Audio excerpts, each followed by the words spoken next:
इससे हम अपनी प्राचीन सभ्यताओं, कला, साहित्य और परंपराओं को वैश्विक मंच पर साझा कर सकते हैं।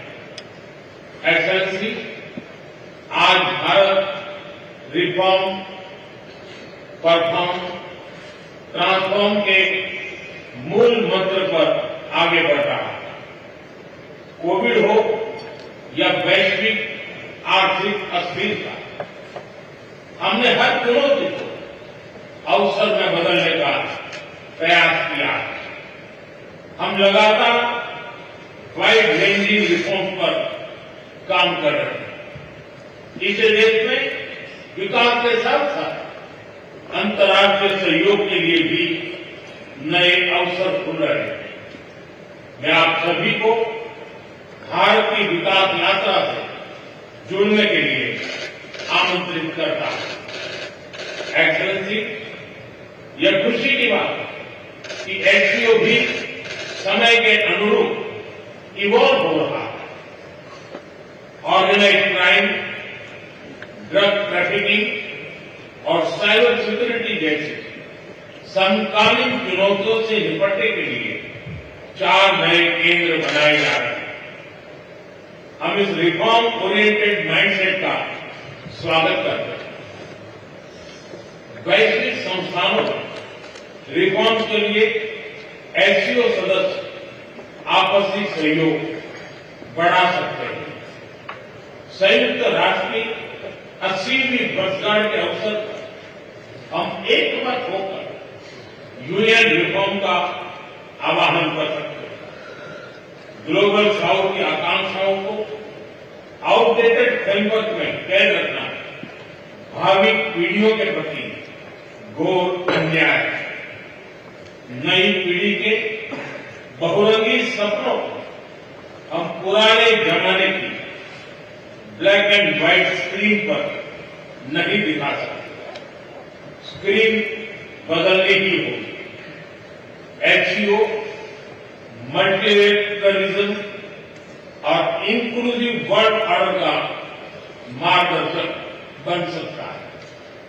मुझे खुशी है कि इस महत्वपूर्ण विषय पर आज एक स्टेटमेंट जारी किया जा रहा है। एक्सेलेंसी, हम सभी पार्टनर्स के साथ समन्वय और सहयोग के साथ आगे बढ़ रहे हैं। एससीओ के अगले अध्यक्ष किर्गिस्तान के राष्ट्रपति और मेरे मित्र प्रेसिडेंट जपारोव को शुभकामनाएं देता हूं। बहुत बहुत धन्यवाद। So Prime Minister Narendra Modi there speaking about security, connectivity and opportunity, and underlining and mentioning the Pahalgam attack there, saying that security and separatism are two big concerns. And Rahul, somewhere it looks like his office is already anticipating what the opposition would say. There are a lot of memes, a lot of jibes. The Congress has tweeted, Jairam Ramesh has said, Prime Minister Narendra Modi has... हमें मिलकर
可以开始。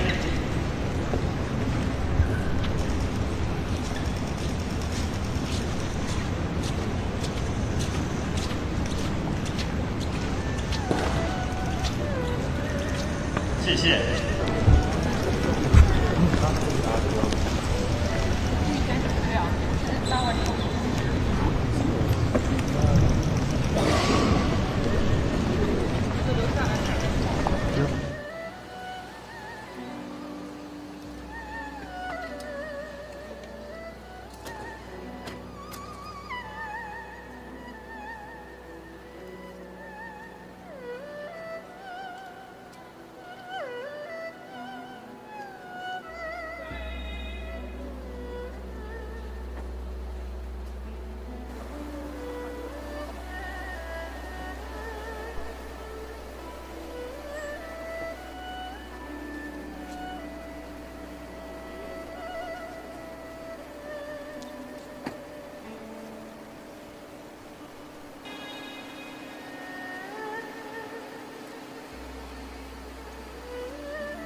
Vietnam first, and then we okay.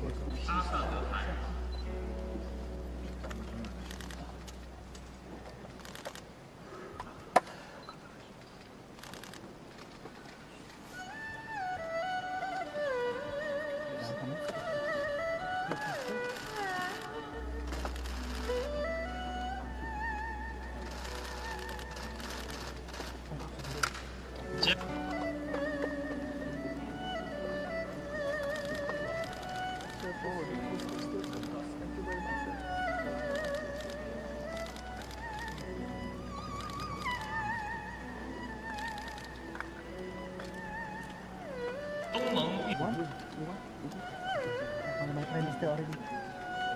Thank you, thank you, thank you. Perfect, perfect.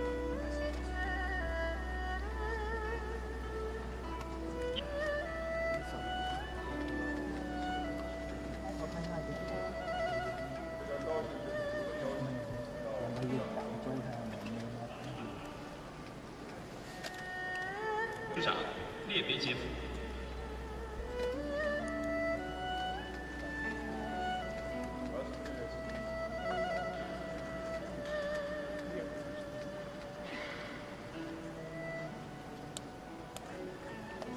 上。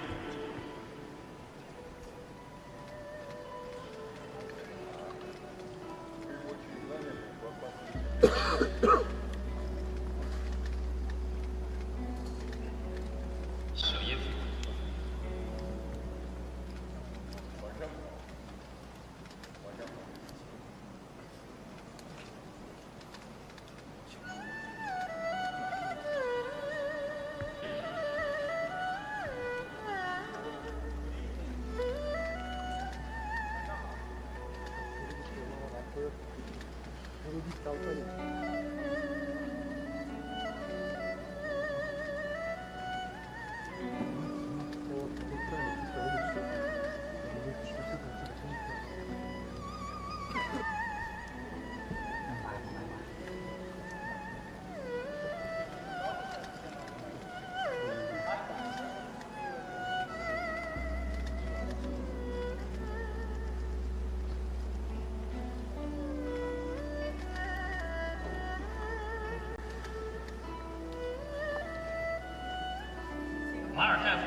印尼外长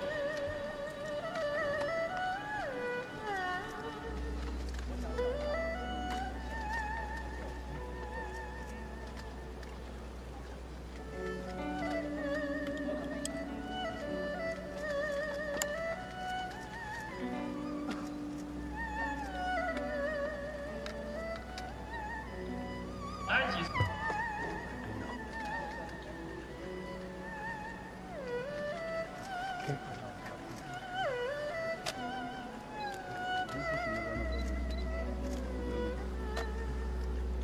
蒙古国总理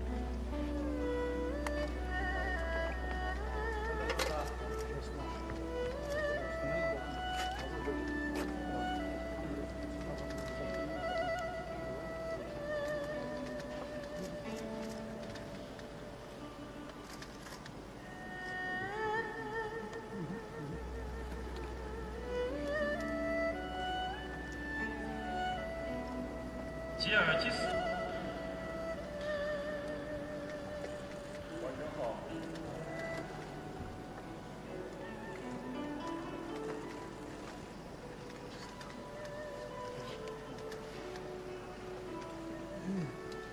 亚美尼亚总理人。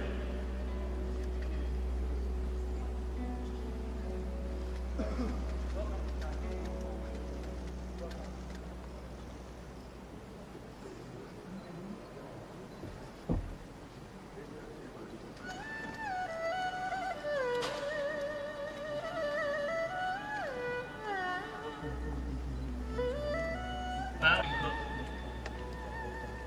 صلح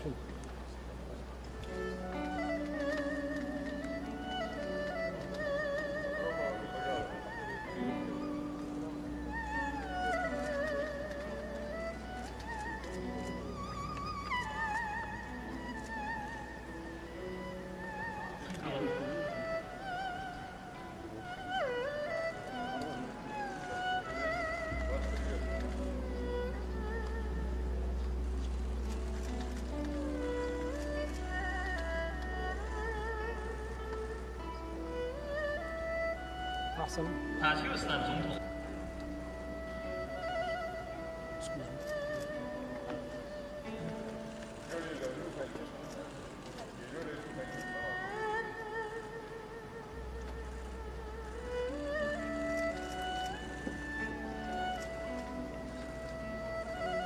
印度总统莫迪。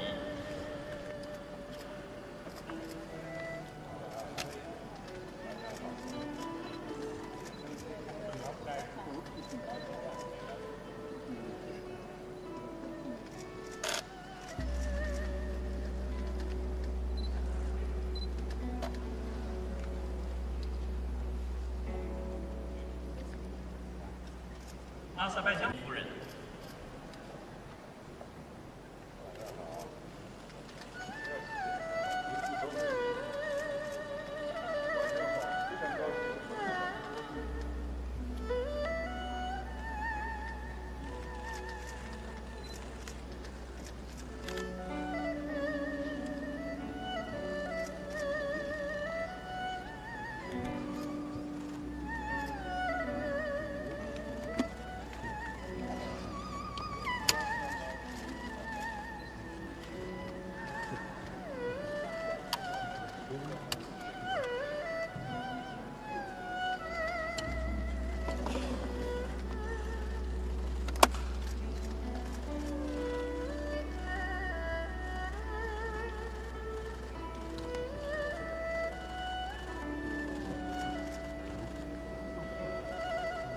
乌兹别克斯坦总统。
罗斯总统普京。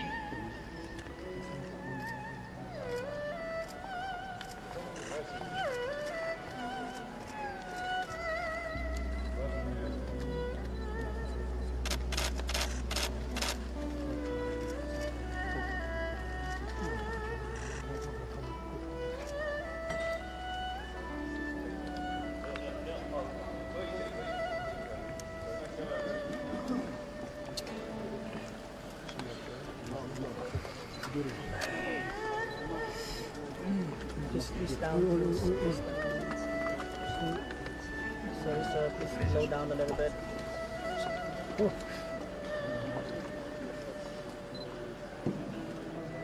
Give me fast.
Okay.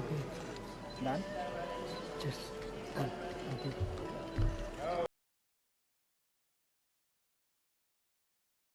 Эти принципы верны и незыблемы по сей день.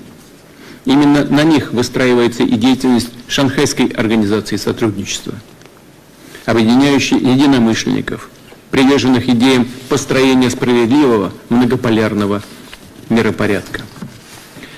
К нынешнему заседанию Совета глав государств подготовлен солидный пакет документов. А в главном документе, Тяньцзинской декларации, отражены согласованные подходы стран-участниц по насущным вопросам глобальной и региональной повестки дня.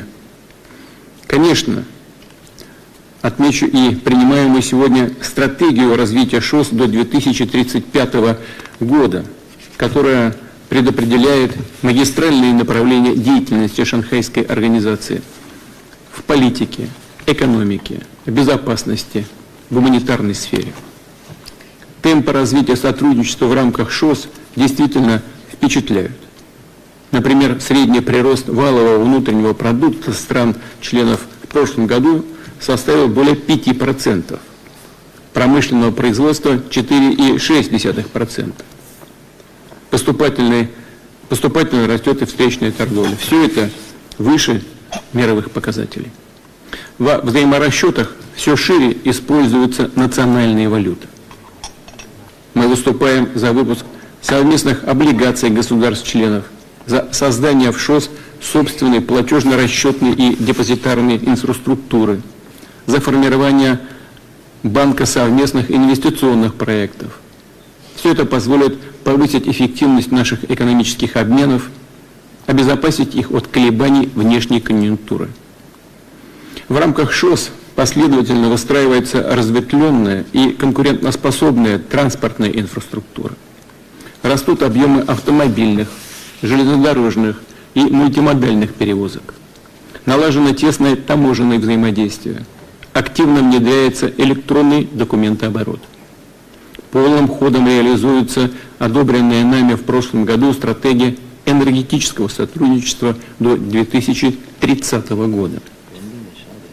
Принимаемая сегодня в ее развитие профильная дорожная карта нацелена на проведение скоординированной и сбалансированной политики в сфере энергетики на всем пространстве Шанхайской организации сотрудничества. Как отмечали уже многие коллеги, расширяются связи участников организации в области науки и образования, и окружающей среды, спортивных и молодежных обменов. Успешно работает университет ШОС, объединяющий 77 вузов из наших государств. Регулярно проводятся форумы ректоров университетов, активизируется диалог между студентами, аспирантами и преподавателями. Уважаемые коллеги, наша организация последовательно наращивает влияние в решении актуальных международных вопросов, выступает мощным локомотивом процессов глобального развития и утверждения подлинной многосторонности. И, конечно, ШОС вносит ощутимый вклад в укрепление атмосферы сотрудничества и взаимного доверия на всем евразийском континенте, помогая тем самым заложить политические и социально-экономические предпосылки для формирования в Евразии новой системы стабильности, безопасности и мирного развития. Системы, которая пришла бы на смену отжившим евроцентричным и евроатлантическим моделям и учитывала бы интересы максимально широкого круга стран, была бы подлинно сбалансированной. А значит, не допускала бы попыток одних государств обеспечить свою безопасность за счет безопасности других. Пользуясь случаем, хочу сказать, что таких же подходов российская сторона придерживается и в отношении кризиса вокруг Украины. Напомню в этой связи, что этот кризис возник не в результате нападения России на Украину, а в результате государственного переворота на Украине, который был поддержан и спровоцирован Западом. А затем попытками с помощью вооруженных сил подавить сопротивление тех регионов Украины и тех людей на Украине, которые этот переворот не приняли, не поддержали.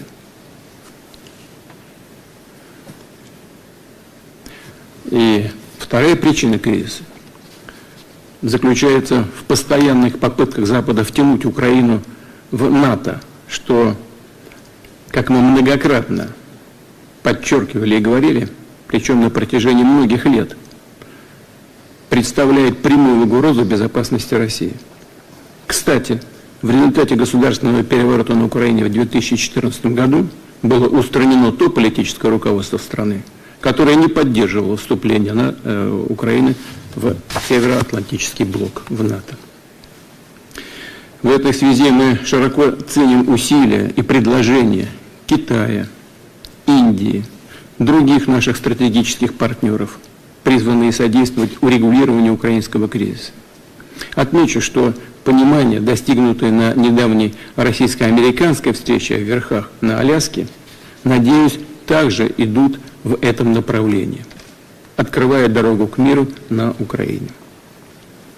В ходе намеченных сегодня и завтра двусторонних встреч я, безусловно, проинформирую коллег более детально и подробно о результатах переговоров на Аляске. Мы, кстати говоря, вчера в ходе обеда, которого наши хозяева устроили для участников наших встреч в рамках ШОС, мы уже с председателем Си Цзиньпинем говорили об этом. Эта работа началась, и я его подробно проинформировал о том, что у нас достигнуто в ходе переговоров с президентом Соединенных Штатов. И, конечно, чтобы украинское урегулирование носило устойчивый и долгосрочный характер, должны быть устранены первопричины кризиса, о которых я только что сказал, и о которых говорил неоднократно ранее. Восстановлен справедливый баланс в сфере безопасности. Разумеется, одной из приоритетных задач ШОС видится поддержание стабильности в странах-участницах и по периметру внешних границ. Россия поддерживает подготовленный к нашему заседанию проект программы противодействия экстремизму до 2030 года и готова включиться в реализацию этого документа. Крайне важным также считаем выносимое на подписание сегодня соглашение об учреждении в Ташкенте универсального центра ШОС, который займется реагированием на весь спектр современных вызовов и угроз, и об открытии в Душанбе отдельного антинаркотического центра. Рассчитываем, что эти центры начнут работу уже в самое ближайшее время. Завершая, хотел бы поблагодарить китайских друзей за весьма результативное заседание глав государств ШОС.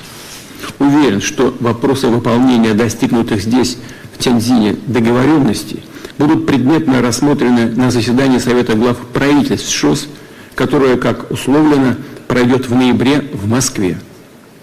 Будем рады видеть делегации всех ваших стран, дорогие друзья. Естественно, желаю успеха президенту Киргизии Садыру Нургазевичу Жапарову и киргизским коллегам, которым после нынешнего саммита переходят функции председательства в Шанхайской организации сотрудничества. Благодарю вас за внимание.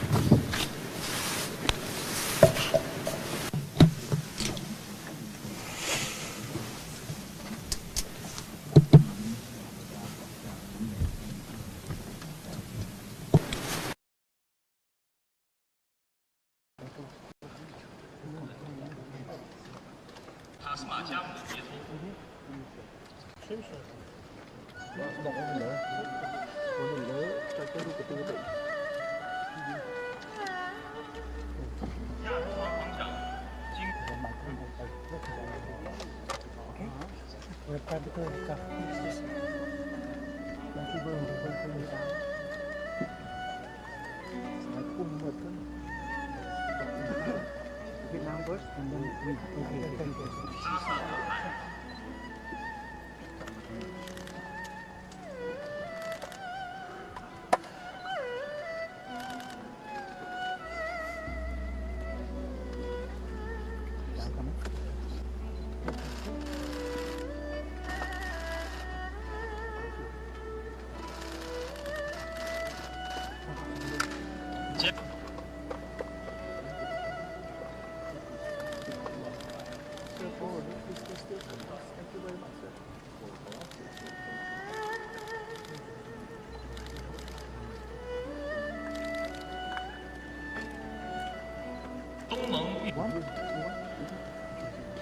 Minister already.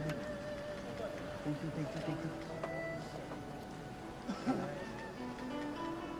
Perfect, perfect. Nice. Okay.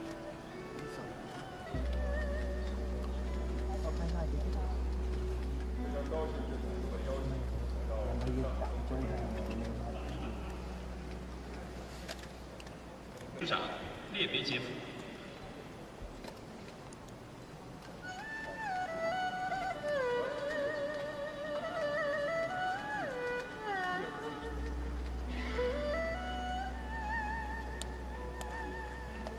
上。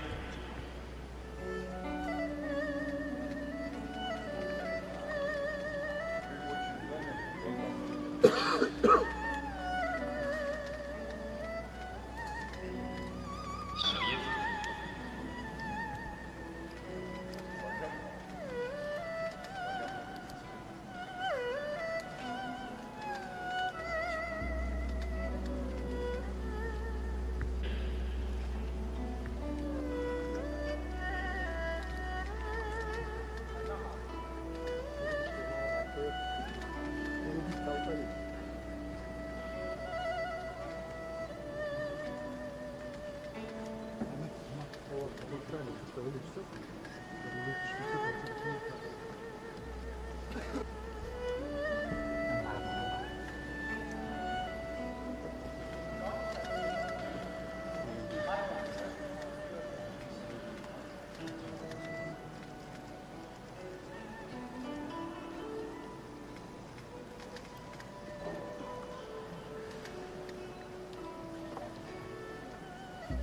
马尔代夫总统。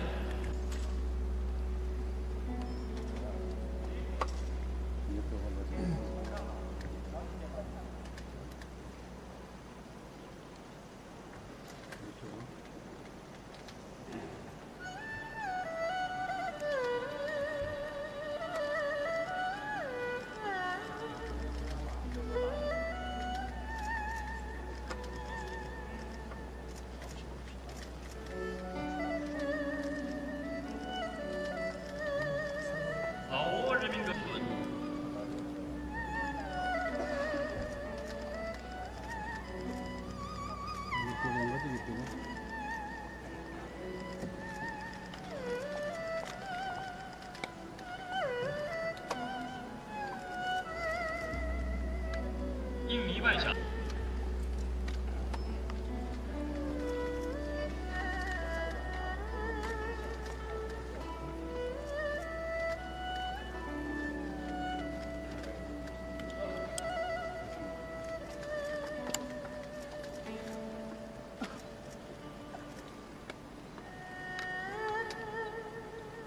埃及。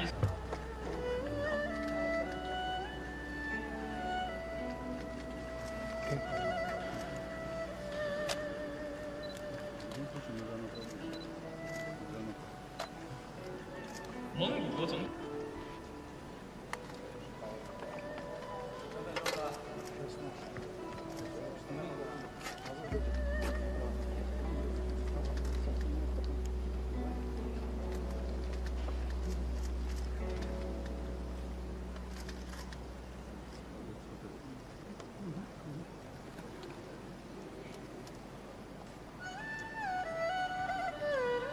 吉尔吉斯。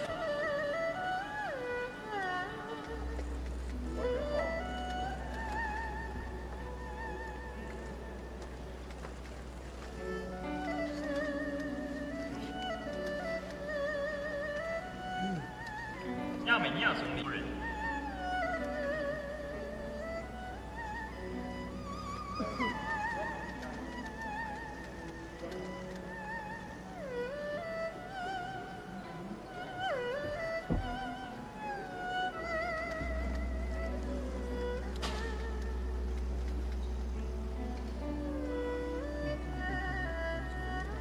马里克。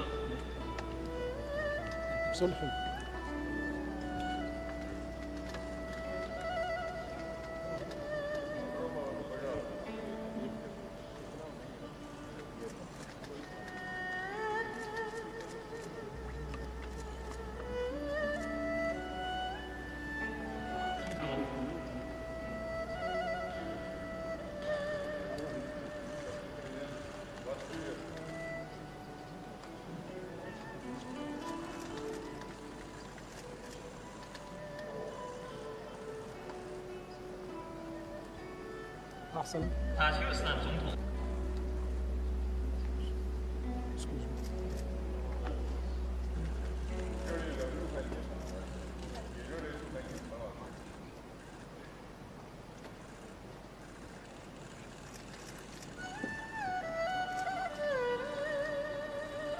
印度总统莫迪。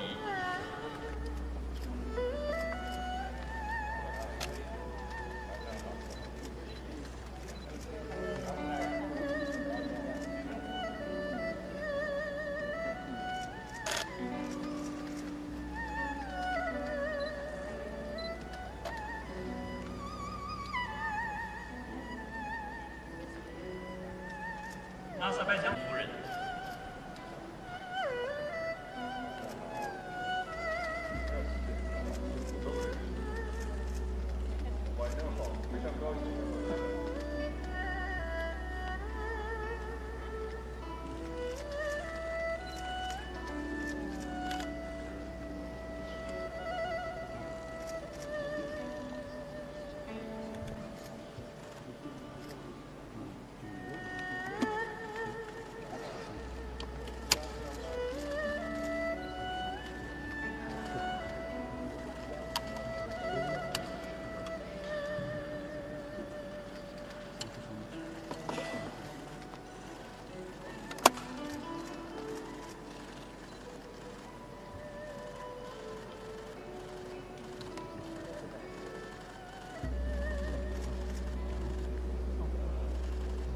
乌兹别克斯坦总统。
Please down, please. Please down. Sorry, sir. Please slow down a little bit.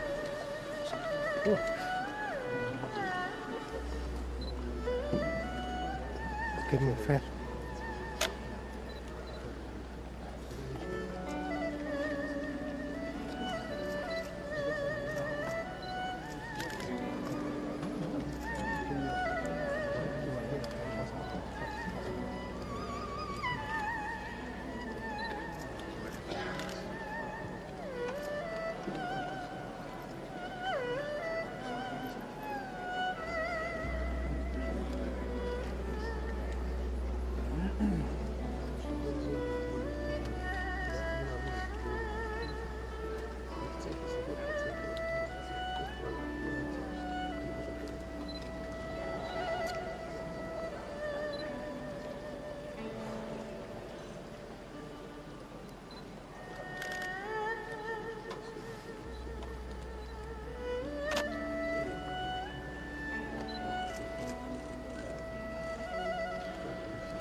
Please down, please. Sorry, sir. Please slow down a little bit.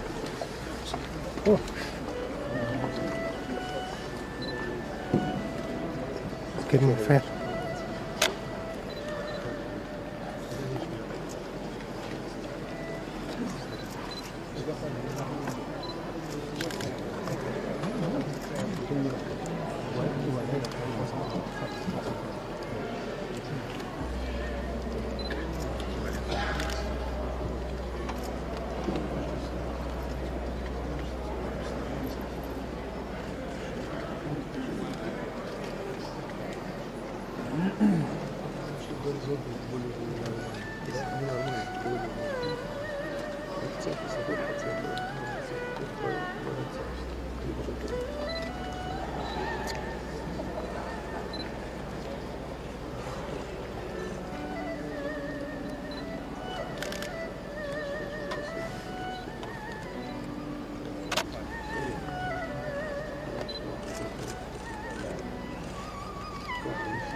从世纪之初的黄浦江畔到今天的海河之滨，上合组织走过不平凡的发展历程，为维护地区安全、促进共同发展、增进人民福祉作出重要贡献，树立了新型国际关系的典范。中方担任轮值主席国以来，各位同事关心支持中方工作，成员国各界代表积极参加中方主办的活动，落实阿斯塔纳峰会重要共识，上海合作组织政治、安全、经贸、人文合作走向实践。成员国面临的安全发展任务更加繁重，中方愿盟各方以这次会议为契机，总结经验，擘画蓝图，共同推动上海合作组织迈向高质量发展、高水平合作新阶段，携手构建更加紧密的上海合作组织命运共同体。下面我们开始今天的会议。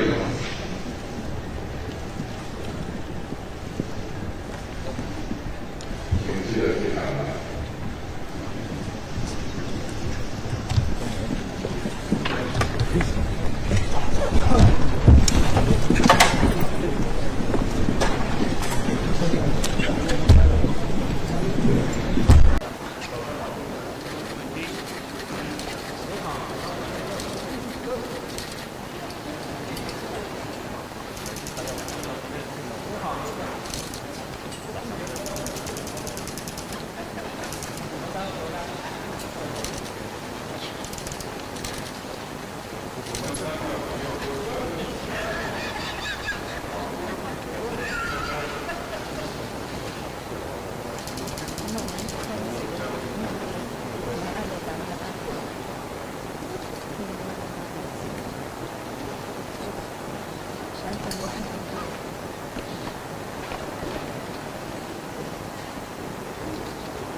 可以开始。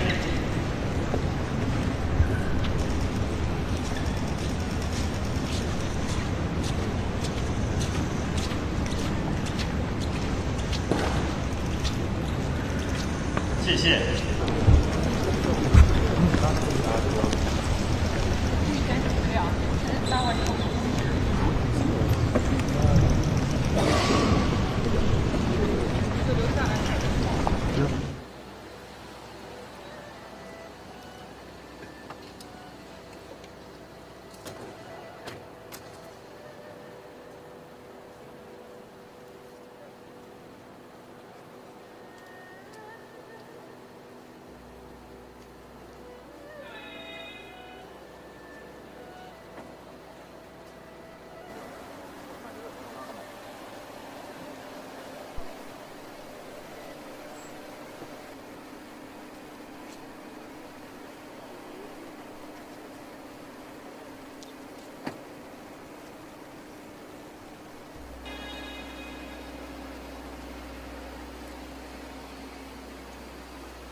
塔斯马加姆接头。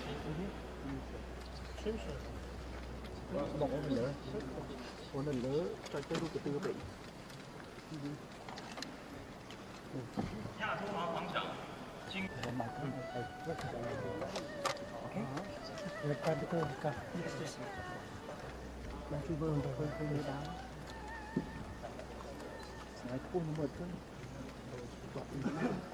Vietnam first and then we okay. 阿萨德汗。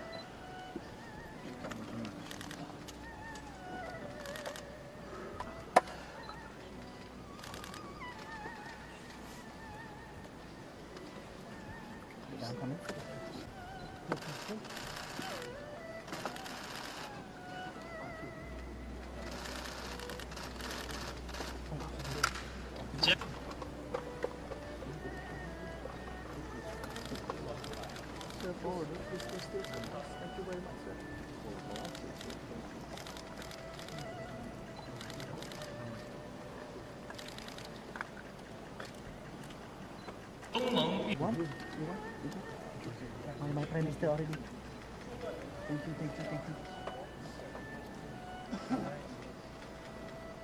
Perfect.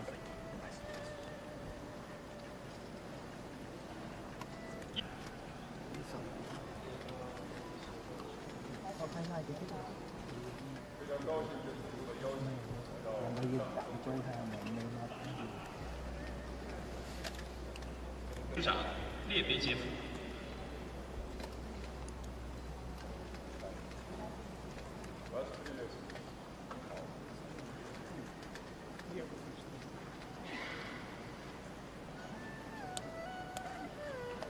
上。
马尔代夫总统。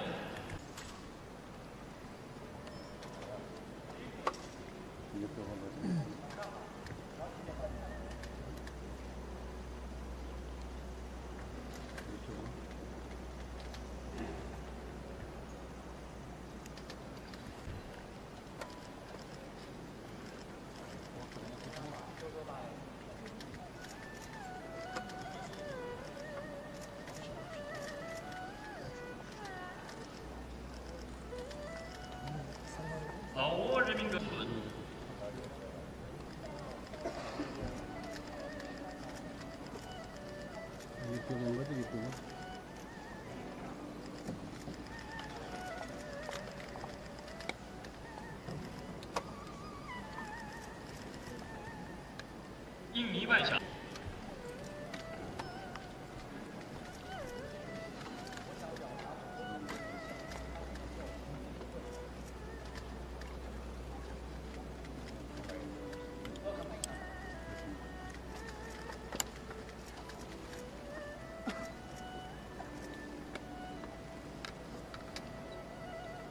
埃及。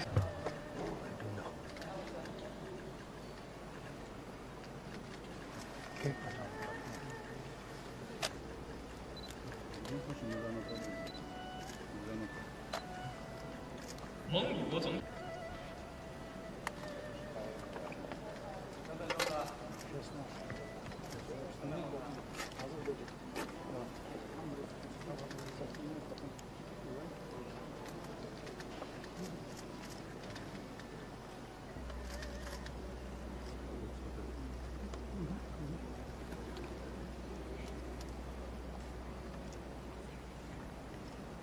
吉尔吉斯。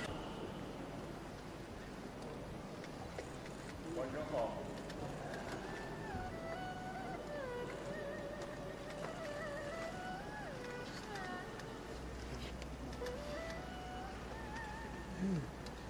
亚美尼亚总理夫人。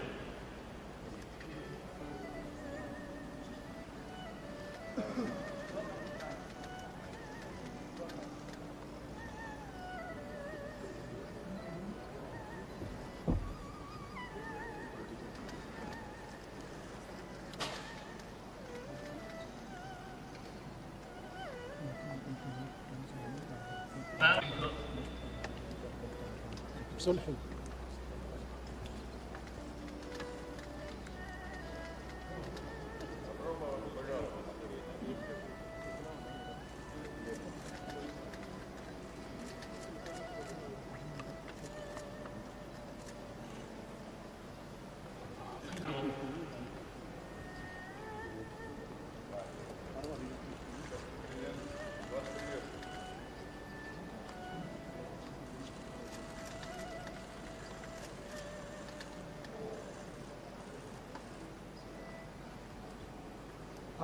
塔吉克斯坦总统。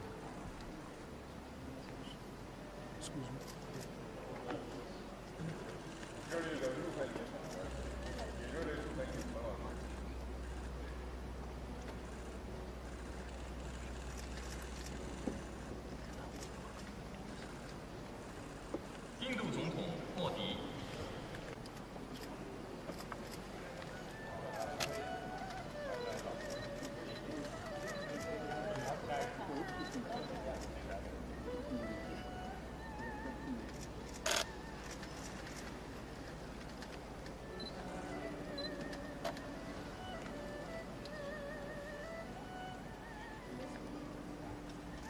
阿塞拜疆夫人。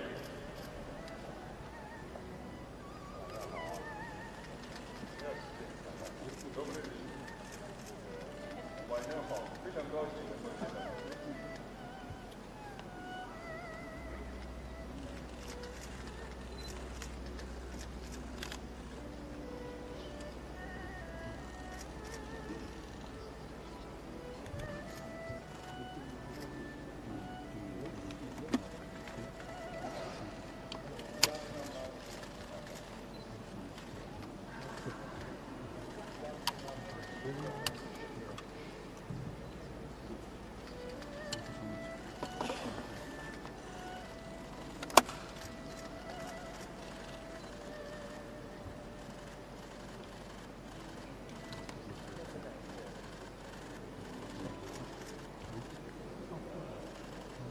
乌兹别克斯坦总统。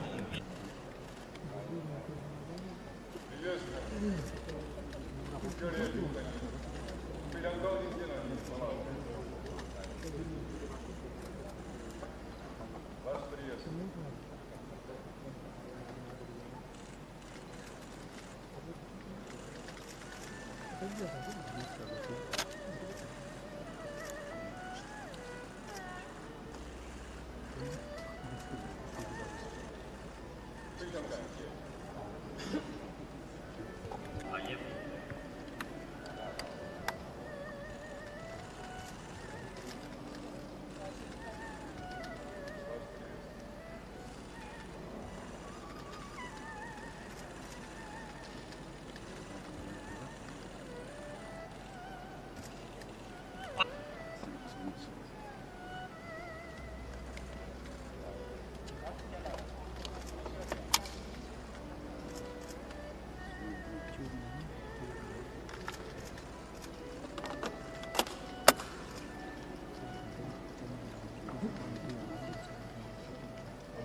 down, please.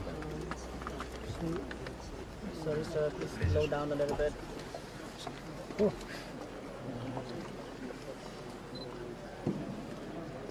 Give him a fan.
Okay. Done? Just done. Thank you.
Please down, please down. Sorry, sir, please slow down a little bit.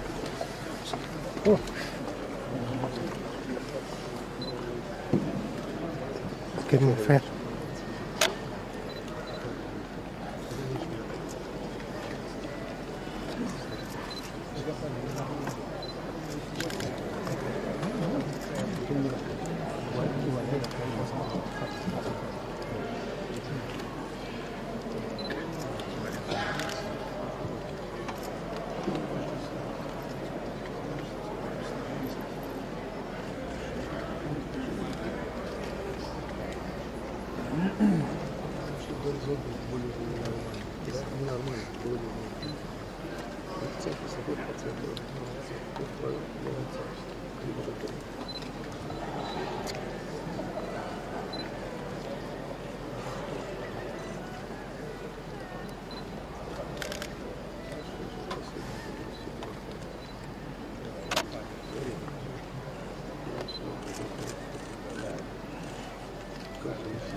On the line, a significant, if not realignment, a certain reset of how global, alliances and partnerships are going to work going forward.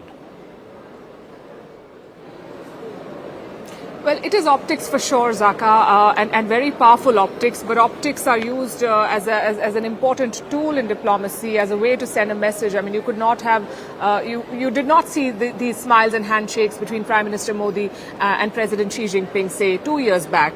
So optics do send a message. Yes, I think all sides are cognizant of the fact that officials in Washington, in the White House, will be watching the pictures coming out of Tianjin today, which is why I think they're all like Rahul said, posting these pictures from their official handles to tell the world that this is a convergence of leaders who are trying to build an alternative to the Western-led order. So optics for sure, but optics with a message and optics not without substance. Because if you look at the joint statement, you see that each side has sort of safeguarded their position, at the same time shown the intent to work together, whether it's the BRI, where India is focusing on the north-south corridor, the Chinese are talking about the BRI and how that is a good alternative at a time when the Americans are scaling back their engagement, or terrorism, a big win for India there. I'm sure you've discussed this, that Pahalgam has been mentioned in the joint statement and signed by all leaders. So India has been able to reaffirm its position. India has been able to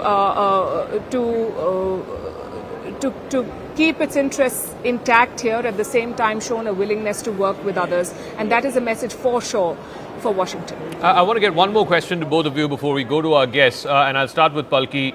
You know, yes, this is a significant sort of signaling, no doubt about it. It could be optics, it could be more than optics. Like you said, in diplomacy, optics count for a lot. I know people who've made careers reading body languages of leaders, but the point is that how is this going to be viewed in Washington? How is this going to be viewed in London, in Paris, in Berlin, at a time when willy-nilly the onus of peace in Ukraine, the onus of trying to end that war and move it in the direction of peace, India too has been made a party to it by Trump and his oil tariffs. Palki.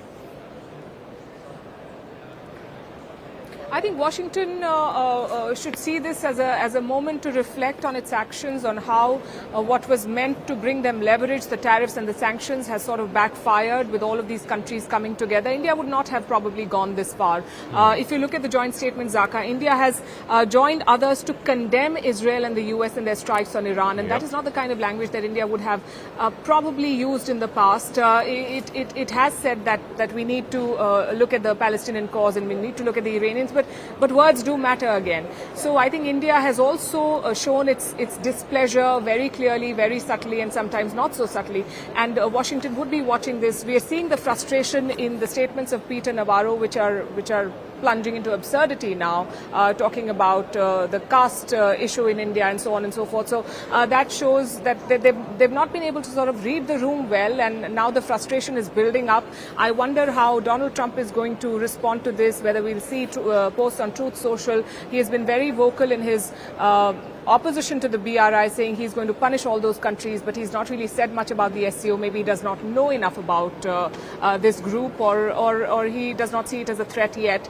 But after looking at the pictures that have come out of Tianjin this weekend and the statements of the leaders, I'm sure there'll be a reaction from Washington, and hopefully it will trigger some sort of an introspection on what they're trying to do, how they treat their partners and rivals, and how it is not serving their interests, or anyone's interest for that matter. All right, Palki, thanks for that. Rahul, just going through the joint declaration that's been adopted by all leaders, big win for India in terms of the fact that the Pahalgam attack has been explicitly mentioned. It has been condemned by all members. This was the reason why, when the defense minister visited back in June, the reason why they didn't adopt it unanimously was because they refused to mention Pahalgam. So a big win as far as the issue of terrorism is concerned, and the specific mention of Pahalgam in the joint declaration. Also, as Palki was mentioning, there are other things which are there where India also may have had to compromise a bit, including, you know, the reference to the attack on Iran, the reference to the Jafar Express attack. What do you make of the joint statement, looking at the language?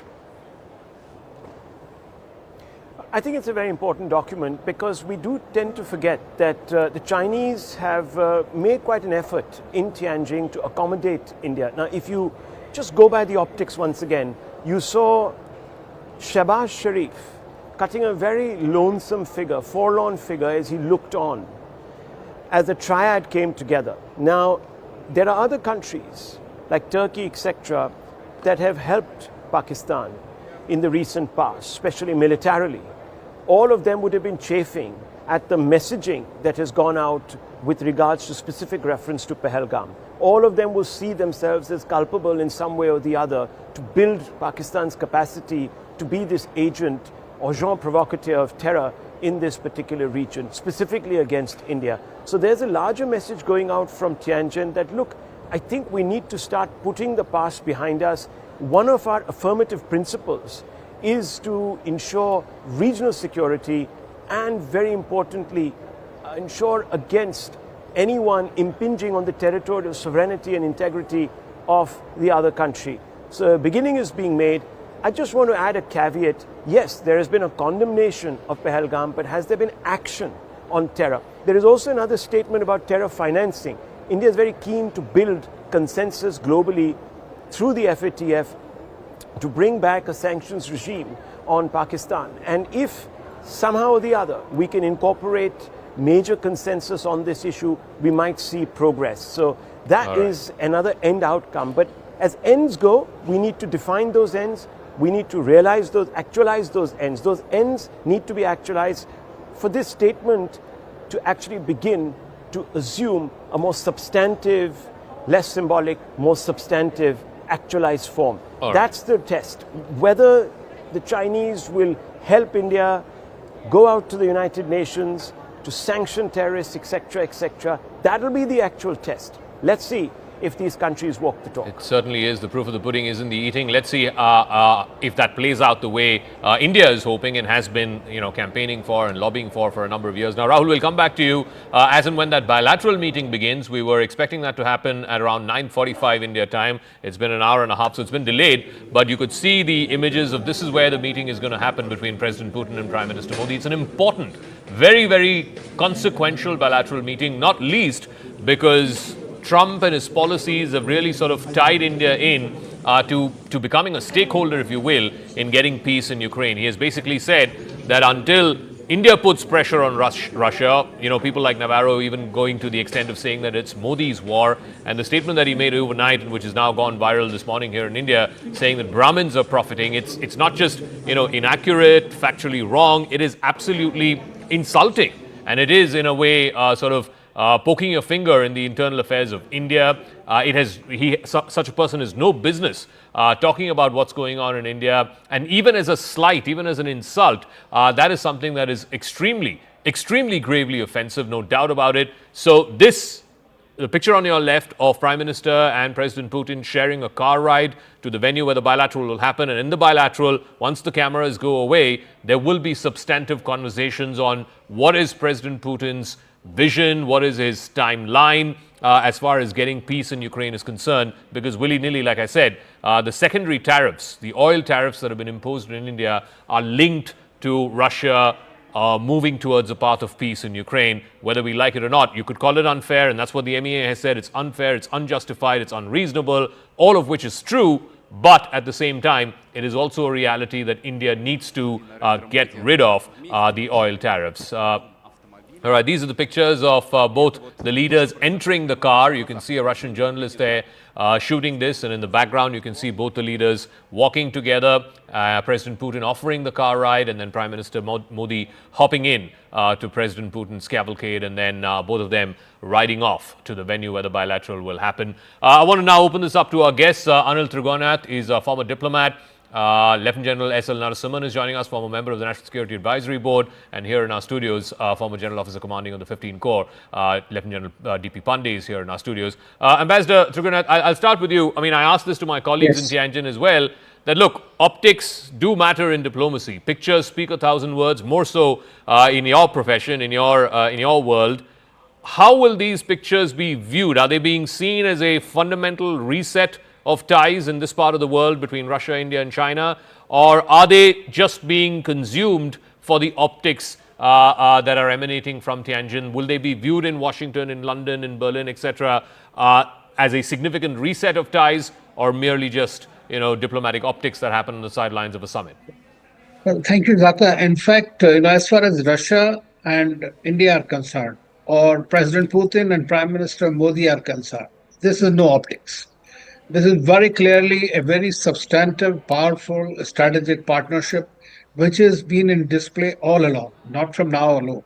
The fact that the way they were bantering with each other, walking with each other hand in hand, and the three of them were also talking at one time, conveyed a message, very clear message.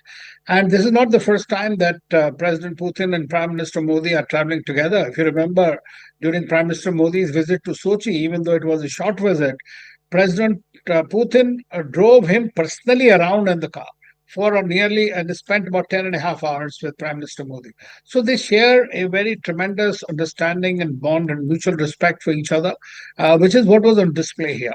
So as far as Russia and India are concerned, I can say that it is no optics. Nobody has to read. All the Western countries, including the United States, understand that.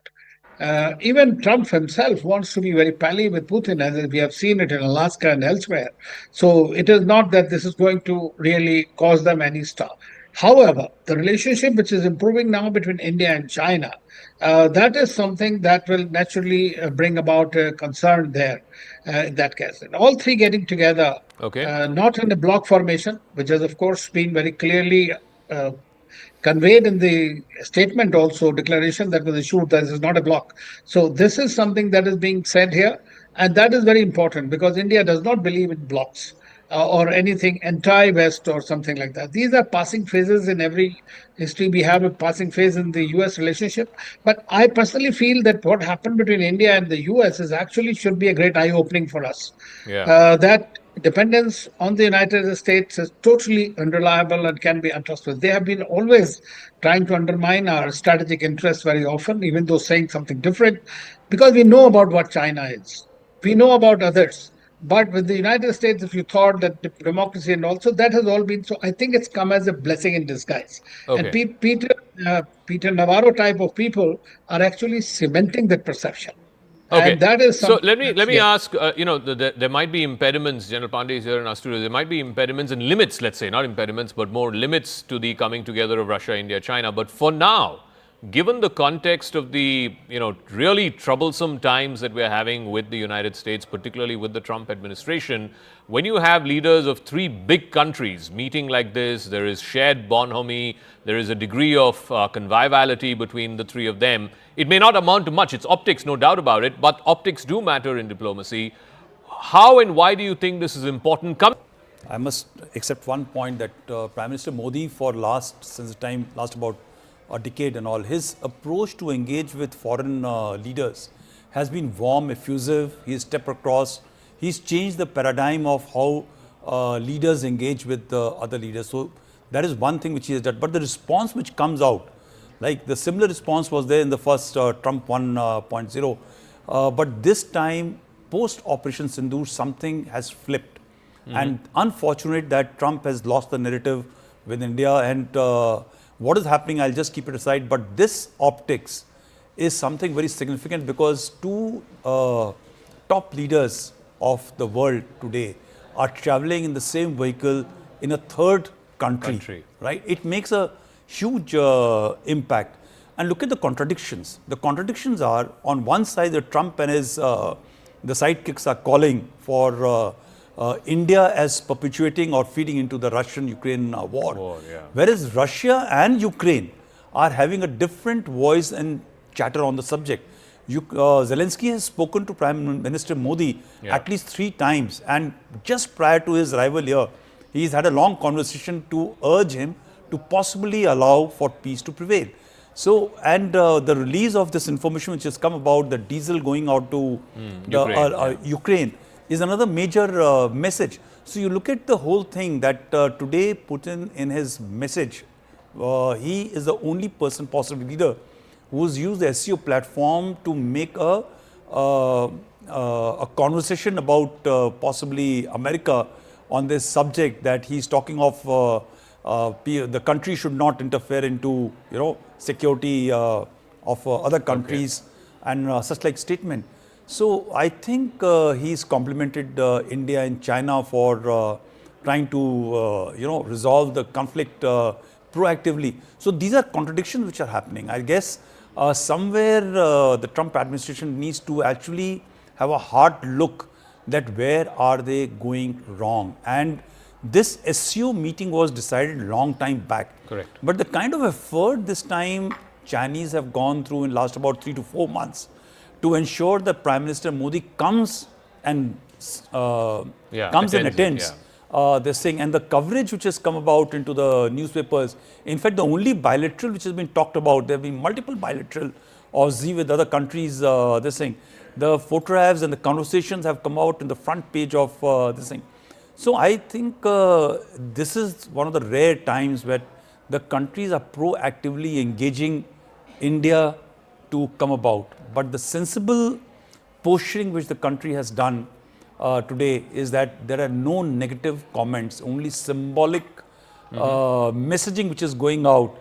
This, on various tweets and stuff like that. So if I can ask General Narasimhan, I agree with General Pandey. Obviously, the messaging that's come out, the statements that have come out from the Chinese side, even the Indian side yesterday after the bilateral, very, very positive, very, very encouraging, no doubt about it. And frankly, if these three countries come together, and there was this postulation of an RIC, or a Russia, India, China, RIC as it was called, a subgroup within BRICS, to come together.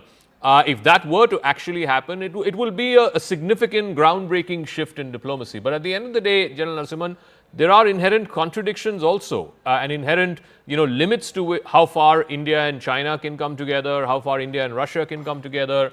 How would you characterize what's happening in Tianjin right now? Is it a significant reset, or is it sending out a message at a time of great global flux that India is not deprived of partners, it is not tied to the West in any form or fashion, that it can choose to be friends with Russia at the same time? The President of Ukraine is calling the Prime Minister of India, saying that please, when you have the conversation with the President of Russia, please impress upon him to move towards the path of peace. So clearly India is also showing that we're not tied to any camp, and we can choose to be friends with whoever we want to be friends with. Thank you very much, Zaka, for getting me on your show. I think you're absolutely right. The thing that we need to look at is, I want to put a little bit of caution in all this positive statement that are coming out at this point in time. The reason is, if you look at the statement that came out from India and China after the bilateral meeting yesterday, I hardly find anything new in those statements. So all the three mutuals were mentioned, border was mentioned, everything else was mentioned. And similarly, the Chinese also have been mentioning the same thing that they've been saying from earlier. So I don't see a sense of something new that has happened in this bilateral meeting that has come up. So basic thing is, both the sides have stated their position. There is some forward movement. People-to-people contacts can increase. 75th anniversary of the diplomatic relationship is come this year, and so therefore some activities will take place. So these are actually cautious steps moving forward. All the same, it is a step moving forward. That is how I think I will see the India-China bilateral meeting that took place.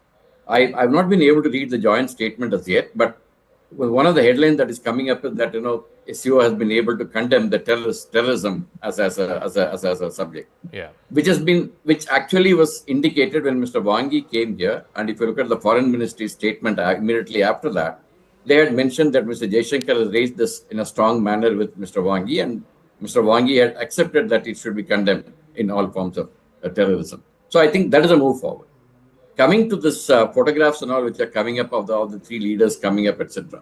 If you look at the meeting yesterday, when Mr. Modi came in, when Mr. Putin came in and met Mr. Xi Jinping and his wife, you find there's a conversation going on between Mr. Xi Jinping and Mr. Putin. Whereas all other leaders just shook hands, took a photograph and then moved on. Today, this other photographs have come up where all the three leaders are meeting together and spending some time together. So there is definitely a move forward to indicate the kind of cooperation that all the three countries are willing to do on the issues of natural interest, mutual interest for them. So that is something that we need to keep in mind. The other thing is about the Russia, Ukraine and Mr. Zelensky's call, which General Pandey mentioned. This has actually been happening for a long period of time. If you take your mind back, Mr. Modi spoke to Mr. Putin as well as to Mr. Zelensky. So this is something which has been going on, and India has been maintaining that war is not the way, diplomacy is the way, talks are the way. That I think is the message that is getting pushed by India even in these meetings. I think this is the way I see this entire thing happening. Like there is a message which is going out to US. That is definitely there. But the point is, as General Pandey mentioned, this meeting was decided 1 year ago. Mm-hmm. When this meeting will take place, the movement of the relationship between India and China has been going on for the last about 1 year since we signed the agreement in October 24. So these are all actually things in progress. But I think they are coming to some kind of a culmination here, and a move forward can be expected from this. On the RIC, I think we need to have our expectations a little calmer. Basically, because RIC is a loose kind of an organization, it doesn't have a formal structure. So this is something that I think we need to take it with a bit of caution. I think we have been actually in the RIC. There have been, I think, since 2018 or 19, there have been no RIC meetings have been held.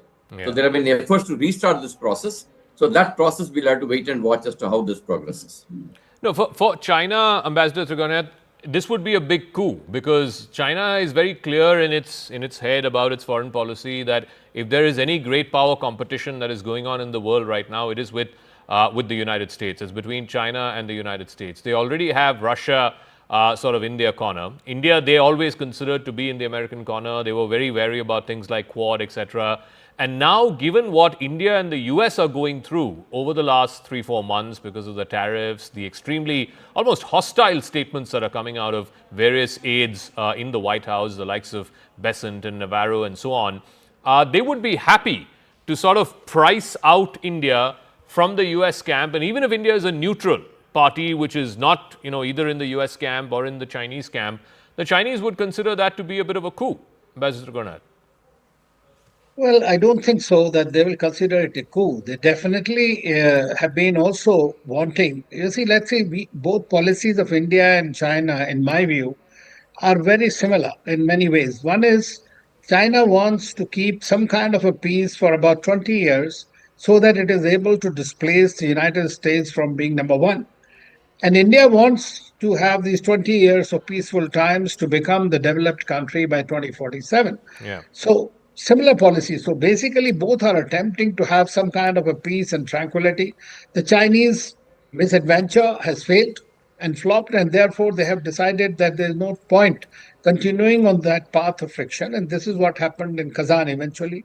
After Kazan, we have seen that the frequency of interactions between the Indian leaders and the Chinese leaders has been quite significant. And there have been step-by-step approaches that have happened. In fact, just a few days ago, before this meeting, we have the WMCC and then the special representatives meeting between NSA.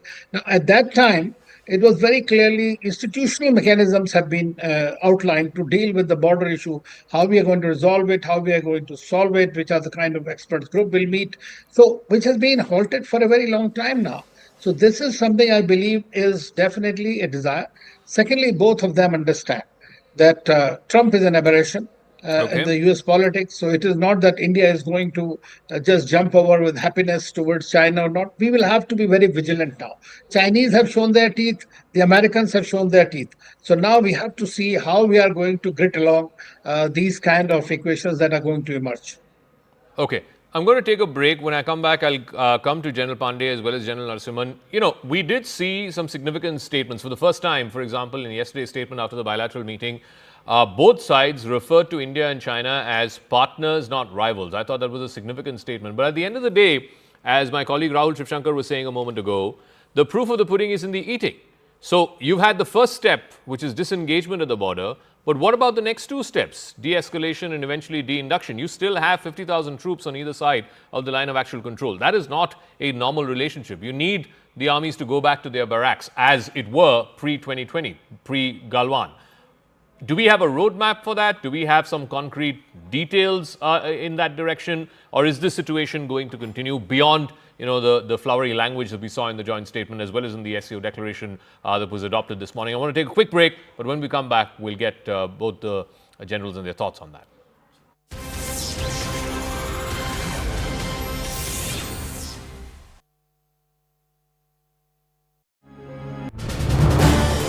This is News 18 Network.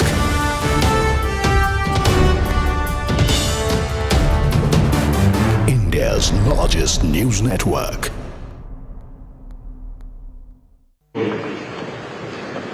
हमारे शानदार स्वागत और आतिथ्य सत्कार के लिए मैं राष्ट्रपति श्री का हार्दिक आभार व्यक्त करता हूं।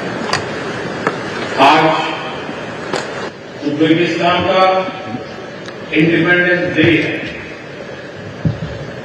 कल किर्गिस्तान का राष्ट्रीय दिवस था।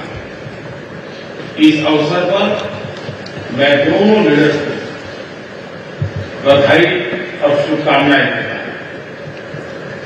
एक्सेलेंसी, पिछले 24 वर्षों में SCO का पूरे यूरेशिया क्षेत्र की एक्सटेंडेड फैमिली को जोड़ने में बहुत महत्वपूर्ण योगदान रहा। भारत ने एक सक्रिय सदस्य के रूप में हमेशा कंस्ट्रक्टिव और सकारात्मक भूमिका निभाई है। SCO को लेकर भारत की सोच और नीति 3 मुख्य स्तंभों पर आधारित है। SCO, S security, C connectivity, O opportunity. पहले स्तंभ S यानी सिक्योरिटी के संदर्भ में मैं कहना चाहता हूं कि सुरक्षा Welcome back. We're still in conversation with our guests on some significant developments coming out of Tianjin, China on the SCO summit. I want to ask General Pandey here, you know, we saw significant statements both yesterday after the bilateral between India and China and today again at the SCO when the declaration has been adopted. But beyond the statements, you know, India and China don't have a normal relationship. We still have troops on either side of the LAC. There were agreements of 93, 96 which were violated by China. What is this new normal that we are moving towards? So, please let's draw reference to the engagement between the Americans and Soviet Union and thereafter with Russia. While they kept on fighting for space, controlling, you know, the space which was required to be managed for their security considerations, their trade continued to increase. Like Americans, when they are engaging with the Chinese, the trade continues to go along. The Taiwanese have got invested so much in China, so is Japan, so is Philippines. So when you are actually engaged, you need to look at the interest of 1.4 billion people rather than get stuck onto the boundary question. But yes, internal politics drives that you need to keep on harping on resolution of border situation. Similarly, if you are going to stall talks and trade because somebody is giving weapons and support to the Pakistanis who are actually in contest with us, possibly we will be hemmed that we will not be able to sell our defense industrial product to anybody in the world, right? Can India go towards an isolation? It's not possible. So I think what the Prime Minister is trying to do is manage the issue of the border subject. We have gone quite ahead. You know, after 5 years, after nearly 4 years, we are able to carry out disengagement. To say that de-escalation and de-induction will happen immediately is a matter of a debate, because I think we have lost total trust in what Chinese are capable of. Therefore, for us to actually trust them is going to be very difficult immediately. It will take some time to happen. But are we going to stall the trade factor? We need huge number of stuff from the Chinese today, right? You look at the rare earth material, magnets, you require tech, you require infrastructure, you require FDI to be fed into our telecom sector, the tunneling, you know, equipment which is required. There are huge things which have to be required. Otherwise, what will happen is that if we continue to stick to issues at the border itself, right, we will find that we are getting behind the curve, which we are already, right? But herein comes the caution that beyond the photo ops, we have to understand that these are actually people coming together. But actually how they are going to be rolled out over a period of time is matter of detail, which you'll only see coming out later. But the caution remains for India that for us, America continues to be a very, very important strategic partner. We just cannot do away with it. And the Chinese also possibly understand that. Okay, General Pandey, we'll leave it at that. Thank you very much for this extended time that you've given us. I want to get a quick word from General Narasimhan as well on this point. You know, India had been saying, and I think the External Affairs Minister made that clear some time back, that look, we don't have a normal relationship with the Chinese, and we can't have a normal relationship until the border becomes normal. Now, we've started one part of the three-part process of disengagement at the border that was agreed to in Kazan last year. The other two parts still remain. And as General Pandey said, I don't see that happening in the next few months. It might take much more time. But at the same time, India has also agreed to sort of ease restrictions when it comes to visas, direct flights, resuming the Mansarovar Yatra, possibly moving in the direction of greater trade engagement with China, more investment from Chinese firms, etc. Something that was stopped after Galwan happened. Do you see this as okay in a sort of parallel track, while on the one hand we will continue to press for resolution of the boundary issue, other parts of the relationship cannot come to a standstill? 3 points I want to mention. First point is, we have never said that we will put the boundary issue, resolution of the boundary issue as a prerequisite. We have said maintenance of peace and tranquility along the line of actual control is a prerequisite. These two are two different, hugely different things. So we never said boundary issue it should be resolved before we progress on the other matters of the relationship. That is point number one. Point number two, even in the foreign ministry statement when Mr. Wang Yi had come here, there was a mention about de-escalation and the discussions going on the de-escalation part. So de-escalation will continue. Simultaneously, we never stopped the investments from China fully. Even after Press Note 3 was implemented in April 2020, approximately 300 plus applications had come from the Chinese, out of which more than 100 applications have been approved for investments in India. So there is a process that is being followed. We never stopped the entire thing. But the problem is that we need to like General Pandey mentioned, we are dependent on China for many of our industries' requirements. That we need to actually ensure that we get it from them. Therefore, we need to actually have that relationship also simultaneously going. Tunnel boring machines, fertilizers, and things like that is something that we have been saying for a very long time. Plus, the entry of our companies into China has been a major problem, which Chinese have been saying that they will facilitate it, but they have not done it so far. So the proof of the pudding is in eating. The statements have come out, which is very good.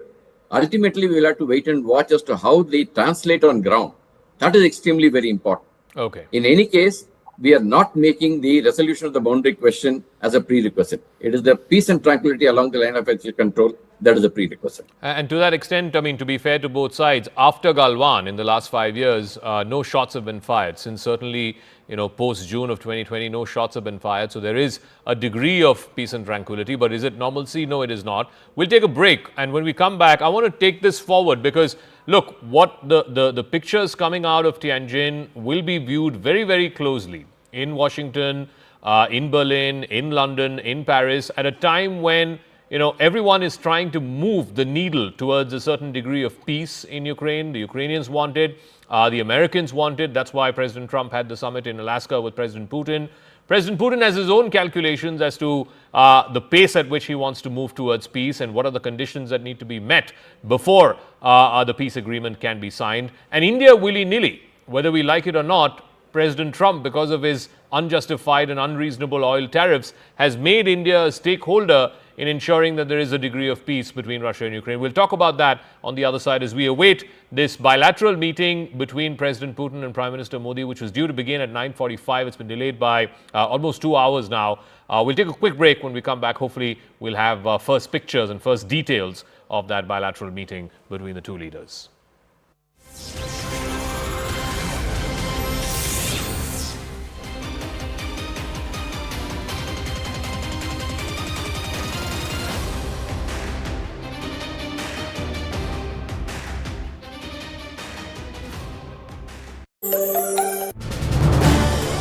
This is News 18 Network.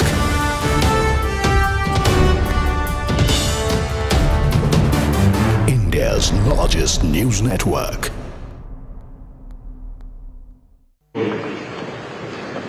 हमारे शानदार स्वागत और आतिथ्य सत्कार के लिए मैं राष्ट्रपति शी का हार्दिक आभार व्यक्त करता हूं। आज उज्बेकिस्तान का इंडिपेंडेंस डे है। कल किर्गिस्तान का राष्ट्रीय दिवस था। इस अवसर पर मैं दोनों लीडर्स को बधाई और शुभकामनाएं देता हूं। एक्सेलेंसी, पिछले 24 वर्षों में SCO का पूरे यूरेशिया क्षेत्र की एक्सटेंडेड फैमिली को जोड़ने में बहुत महत्वपूर्ण योगदान रहा। भारत ने एक सक्रिय सदस्य के रूप में हमेशा कंस्ट्रक्टिव और सकारात्मक भूमिका निभाई है। SCO को लेकर भारत की सोच और नीति 3 मुख्य स्तंभों पर आधारित है। SCO, S security, C connectivity, O opportunity. पहले स्तंभ S यानी सिक्योरिटी के संदर्भ में मैं कहना चाहता हूं कि सुरक्षा, शांति और स्थिरता किसी भी देश के विकास का आधार है। किंतु इस मार्ग में आतंकवाद, अलगाववाद और अतिवाद बड़ी चुनौतियां हैं। आतंकवाद से हम चाबहार पोर्ट और international north south transport corridor जैसे इनिशिएटिव पर काम कर रहे हैं। इनसे हम अफगानिस्तान और मध्य एशिया के साथ संपर्क बढ़ा सकते हैं। Connectivity that bypasses sovereignty, losing trust and meaning.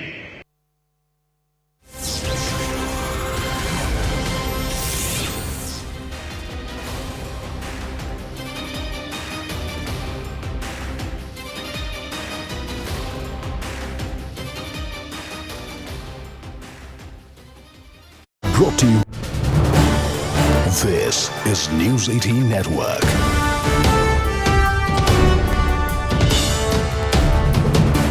India's largest news network.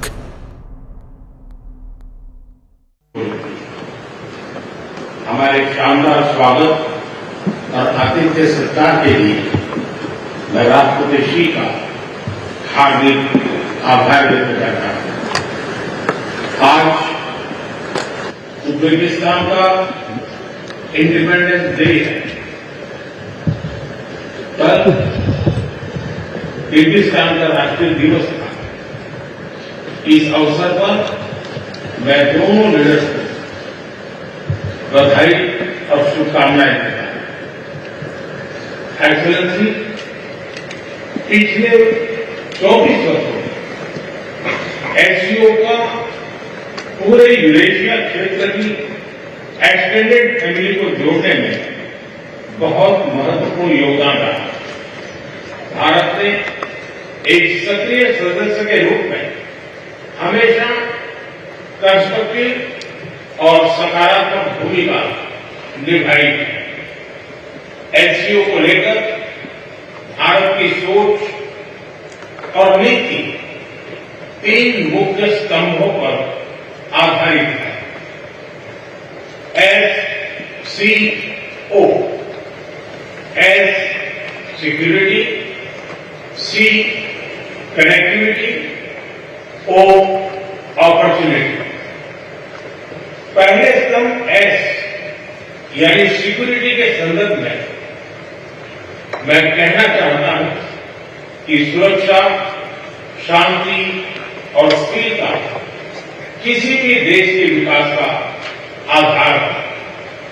किंतु इस मार्ग में आतंकवाद, अलगाववाद और अतिवाद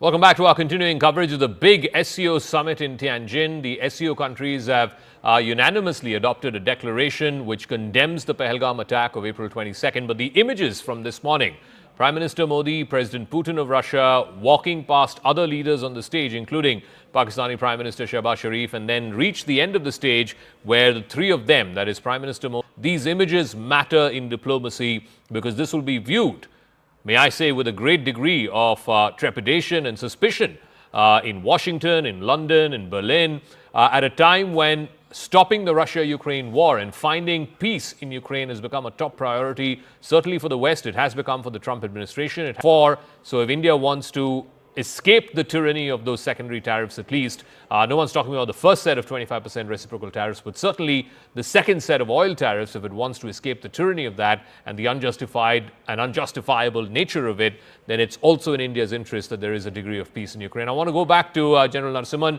As we await that meeting, General Narasimhan, India for the longest time, since the war in Ukraine began, has been maintaining that, look, this is not our war. We don't want to take a position on it. We've not voted either for Ukraine or against Ukraine or for Russia or against Russia in the numerous votes that happened at the United Nations General Assembly and Security Council.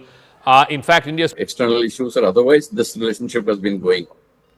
And India took the principled stand on Russia-Ukraine campaign. In fact, that famous statement of our Prime Minister, this is not the era of war, is something which is quoted everywhere at this point in time. So we have always stood for the correct kind of thing that we see.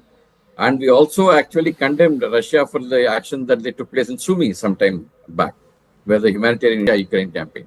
So many statements have come out, even out of US, that India has got a major role to play in bringing this war to an end. So if you put all this together, I think it is a very, very important meeting. We'll all look forward to what is the outcome of this meeting, which is going to be extremely important for not only both these countries, not only for the region, but also for the entire world at this point in time. I also want to talk a little bit about the joint statement, the joint declaration that's been adopted by consensus, unanimously by the leaders of the SCO, which specifically mentions the Pahalgam attack. It condemns it. It also talks about cross-border terrorism, condemning it. And India has also had to make a few compromises. For example, the Jafar Express attack that happened in Pakistan, that's been mentioned in the joint statement. All parties, all countries have condemned that as well. Also, what I thought was very interesting was all countries condemn the unilateral actions taken by Israel and the United States against Iran. Now, these are, again, very sensitive topics as far as India is concerned, but India has also sort of made some compromises there, because the last time when the defense minister was there in Shanghai back in June, India refused to sign the joint declaration because it didn't mention Pahalgam at all. You are very right. The defense minister did not sign that statement, basically because Jafar Express was mentioned, whereas Pahalgam was given a go-by. Correct. So that was not acceptable to us, because our foreign policy on terrorism has been maintaining that we condemn all forms of terrorism. So that is something we need to have that going. So to that extent, I think even if the Jafar Express has come into it, it is another terrorism act that has taken place. Therefore, I think the condemnation is very much in order, because we condemn all forms of terrorism. On this issue of Israel, please understand, we never supported the Hamas action of October 7th, 2023, basically because it was an act of terrorism. So that is something which we condemned immediately after that. However, we also have actually given our own remarks and our own condemnation of excessive use of force in Gaza. So I think we have... General Narasimhan, just give me a moment. We're just getting in breaking news from Tianjin. So this all-important bilateral meeting between India and Russia, between Prime Minister Modi and President Putin, has just begun. So the meeting has just begun. It was supposed to happen at 9:45. It's been delayed by a couple of hours because the joint declaration, the leaders' statements at the opening session of the SCO summit, that took some time. But now we have word from Tianjin that the meeting between Prime Minister Modi and President Putin has just begun in Tianjin. In fact, both leaders traveled in the same car. President Putin offered a ride to Prime Minister Modi in his motorcade, and they took the same car, and you saw those pictures earlier as well. Now the meeting has well and truly begun. A whole range of things for both leaders to discuss. Security relations as well as economic relations are traveling at a time of great tumult in the world because of the Trump tariffs. President Putin had a meeting with President Trump just a few days ago in Alaska. There they agreed that the direction in which it will be moving, the story will be moving is towards some form of a peace agreement for both leaders. Well, there are 3 or 4 issues. Of course, Ukraine is going to take center stage. We've already had a call between President Zelensky of Ukraine and, of course, the Indian Prime Minister in the lead up to this, where they talked about trying to get India to interlocute on behalf of the West. So that is one definitive pillar of that meeting. The other, of course, is a re-emphasizing and cementing of the trade relationship between the two countries. There are acres of room still for improving that trade relationship in a manner that it becomes more balanced. Over the last couple of years, the shift in the trade relationship has been markedly in favor of Russia, because India has been purchasing fuel from Russia at a huge amount of fuel from Russia at a level that it hasn't been in the past. So clearly there's an imbalance there, and that has to be reset. There's already a commitment that has come from Lavrov in the run-up to this meeting, if you remember, Zaka, where it was explicitly stated that the Russians would open their markets to Indian products. So as India looks to diversify its trade, Moscow is going to be a big market. And of course, the continued optics that we're seeing are going to feed into this meeting. There's going to be talk about regional cooperation, solidarity, and of course enhancing the strategic and security relationship. So those three big ticket issues going to be occupying center stage in that conversation. But what is very interesting is that the two leaders decided to ride in that automobile that belongs to President Putin. You've got visuals of that. And they left the SCO venue for the Ritz-Carlton, which is a significant gap, about 15-20 minutes, even at the speed at which one of those cars travel, and had a one-on-one. So when I sort of prompted my contacts in the MEA, they said, no one has a clue. The dynamics there clearly overshadowing at this moment, and the suspense will be brought into the room. The delegates are there, and I'm trying to get information as to who is there from the Russian side. Being told that that news will be available. Yes, I've got that news. It's Manturov, Peskov, Lavrov are the three people who are there right now. Obviously, Lavrov is a familiar figure, not only globally but also in India. The other two are important aides of President Putin and individuals who are close advisors in that cabinet of his. So these are the three men who matter, who are in that room. The Indian side represented by pretty much the same troika that was there talking to President Xi. So very interesting conversation. The NSA is, of course, very intrinsically involved in the relationship with Russia, as you know, Zaka, because it is a relationship that dates back to a time when the NSA had a huge influence in building ties in a previous avatar, as you know, with Russia. So there is continuity there. The leaders, of course, been in power for considerable part of a decade. Therefore, they have an equation, and you saw the visual representation in form of this sort of bonhomie, which has crossed a lot of unexpected lines. I don't think anyone thought that the two would be traveling together to the venue of this meeting, and what has transpired in that car, no one knows. It's very reminiscent, if we can just split the screen and bring out those pictures of Trump and Putin in the beast, as it says. I mean, there are such similes there. So clearly, a sign is being sent to Washington, D.C. that, look, your tyranny, tariff tyranny, your attempt to arm twist these two players has not worked. You've got to think of something else. And don't forget, as we entered this Tianjin moment, so to speak, 2 days ago, we were reporting that Putin had given an interview to Xinhua, where he had talked about the importance of BRICS as a superstructure which would articulate the South-South voice and its agenda. And then, in his own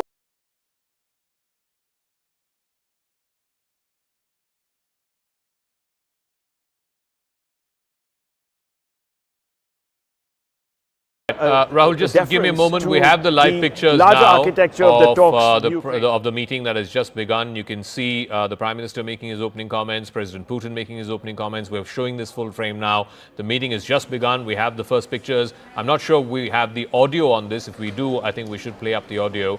But yeah, there is no audio as of now, but I'm sure we will get that in a few moments from now. So you can see a line of officials.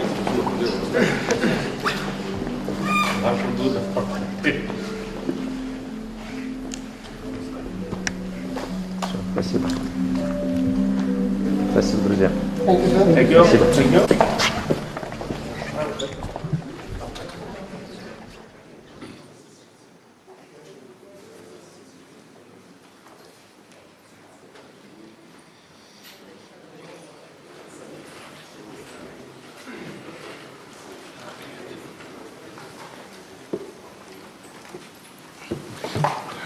Уважаемый господин премьер-министр, дорогие друзья, мы очень рады нашей встрече. आदरणीय प्रधानमंत्री जी, साथियों, आपसे मिलकर हमें बड़ी खुशी हो रही है। Символично, что она проходит на полях саммита ШОС. ये बहुत प्रतिमात्मक है कि वो SCO शिखर सम्मेलन से इतर हो रही है। Организации, которая позволяет объединять усилия глав государств глобального Юга и Востока. ये एक संगठन है जो ग्लोबल साउथ और ईस्ट के देशों के नेताओं को प्रयास मिलाने को एक मंच प्रदान करता है। Усилия по созданию в Евразии архитектуры равной и неделимой безопасности. यूरेशिया में समान और अविभाज्य सिक्योरिटी ढांचे को बनाने के लिए प्रयासों के लिए एक मंच प्रदान करता है। Уважаемый господин премьер-министр, дорогой друг, 21 декабря исполняется 15 лет со дня принятия совместного заявления, в котором отмечен выход наших отношений на уровень особого привилегированного стратегического партнерства. महामहिम प्रधानमंत्री जी, प्रिय दोस्त, 21 दिसंबर को 15 साल पूरे हो जाएंगे जब से एक संयुक्त वक्तव्य पर हस्ताक्षर किए गए थे, जिसमें हमारे स्पेशल प्रिविलेज्ड पार्टनरशिप पर किस तरह हम पहुँचे। 15 साल हो गए। И можно уверенно констатировать, что многоплановые российско-индийские связи активно развиваются на этих принципах. और हम ये сочай से बता सकते हैं कि हमारे रिश्ते इस सिद्धांतों पर बढ़ते हैं। Налажено многоуровневое взаимодействие. हमारे बीच बहुत बहुमुखी सहयोग चालू है। Торгово-экономическая кооперация в целом демонстрирует положительную динамику. व्यापार में सकारात्मक गतिशीलता देखने को मिलती है। Развивается туристический обмен. पर्यटकों का आदान-प्रदान विकसित हो रहा है। Мы тесно координируем наши усилия на международной арене. अंतर्राष्ट्रीय मंच पर हम हमारे प्रयासों को समन्वय से करते हैं। Это ООН, БРИКС, Группа 20 и, разумеется, ШОС. UN, BRICS, SCO जरूर इन संगठनों में से शामिल हैं। И сегодня хорошая возможность обсудить основные задачи дальнейшего развития многопланового двустороннего сотрудничества в различных областях. और आज की मुलाकात से हमारे रिश्तों को आगे बढ़ाने पर रास्तों पर बातचीत करने का एक बहुत अच्छा मौका मिलता है। Уважаемый господин премьер-министр, дорогой друг, Россия и Индия поддерживают десятилетиями особые отношения, дружеские, доверительные. Это фундамент для развития наших отношений в будущем. आदरणीय प्रधानमंत्री जी, प्रिय दोस्त, रूस और भारत के बीच बहुत विश्वसनीय रिश्ते बने हुए हैं। इस सिद्धांतों पर वे विकसित हो रहे हैं। И эти отношения носят абсолютно внепартийный характер, поддерживаются подавляющим большинством народов наших стран. और ये किसी से पार्टी या राजनीति पर आधारित नहीं है। लोग, हमारे दो देशों के लोग इस रिश्तों का समर्थन करते हैं। Спасибо. धन्यवाद।